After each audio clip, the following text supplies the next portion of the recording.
ফ্যাসিবাদী আমলের সাবেক এমপি আব্দুল্লাহ ও তার পরিবারের অপরাধের প্রতিচ্ছবি।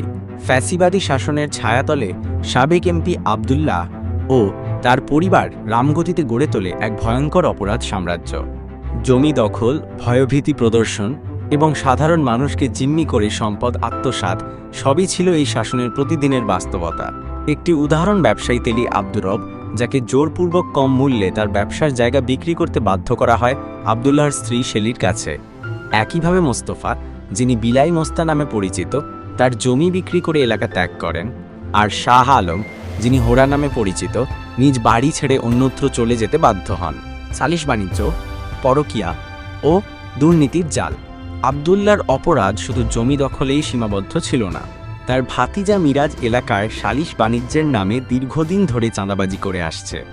সে সাধারণ মানুষের সম্পত্তির ওপর দখল নিতে নানা রকম ভয়ভীতি দেখিয়ে টাকা আদায় করত।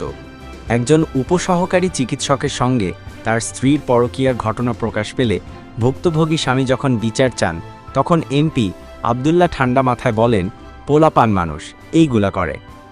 এর মাধ্যমে তিনি প্রমাণ করেন এসব অপরাধ তাদের পরিবারের স্বাভাবিক ঘটনা। আওয়ামী ফ্যাসিবাদের ছায়াতলে অপরাধরাজ রামগতির কান্না। রামগতির মানুষ আজও স্মরণ করে সেই ভয়াল সময়কে, যখন গোপন ভোটের নামে প্রহসনের মাধ্যমে আব্দুল্লাহ এমপি হন।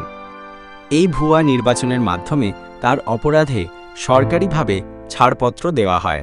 যারা মুখ খুলতে চেয়েছে তারা পড়েছে গায়েবী মামলার ফাঁদে। বিচারহীনতার সংস্কৃতি তাকে করেছে আরও বেপরোয়া। আওয়ামী লীগ সরকারের প্রত্যক্ষ প্রশ্রয়ে আব্দুল্লাহ জনগণের ভোট, সম্পদ ও স্বাধীনতাকে নিজের রাজনৈতিক ঢাল বানিয়ে রেখেছিল। ভোটাধিকার হয়ে উঠেছিল নিছক একটি প্রহসনের অংশ। ফ্যাসিবাদকে কাজে লাগিয়ে এই পরিবার তাদের অপরাধমূলক কর্মকাণ্ডকে নিয়মিত রাজনীতির রূপ দিয়েছিল।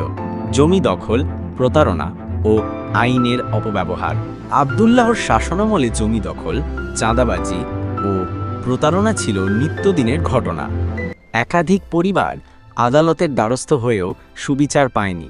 তিনি ও তার পরিবার নিজেদের বিত্তবৈভব বাড়াতে মানুষের শেষ সম্বলটুকুও কেড়ে নিয়েছে।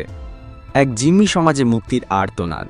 রামগতির মানুষ দীর্ঘদিন ধরে আব্দুল্লাহ, তার স্ত্রী শেলি এবং ভাতিজা মিরাজের দুঃশাসনে বন্দী ছিল। তাদের অপরাধী কার্যকলাপকে কেউ চ্যালেঞ্জ করার সাহস পায়নি, কারণ প্রভাব প্রতিপত্তির বলয়ে তারা ছিল অপ্রতিরোধ্য। এখন সময় এসেছে মানুষ যেন জেগে ওঠে, এই অপরাধীদের চিহ্নিত করে এবং প্রতিবাদে সোচ্চার হয়। আওয়ামী ফ্যাসিবাদের নির্মম এই অধ্যায় যেন আর কখনো দেশের ইতিহাসে পুনরাবৃত্তি না ঘটে, এই কামনায় আজ রামগতির সাধারণ মানুষ একতাবদ্ধ হওয়ার আহ্বান জানায়। অপরাধীদের বিচারের আওতায় এনে মুক্তির সূর্য যেন আবার উদিত হয় আমাদের সমাজে।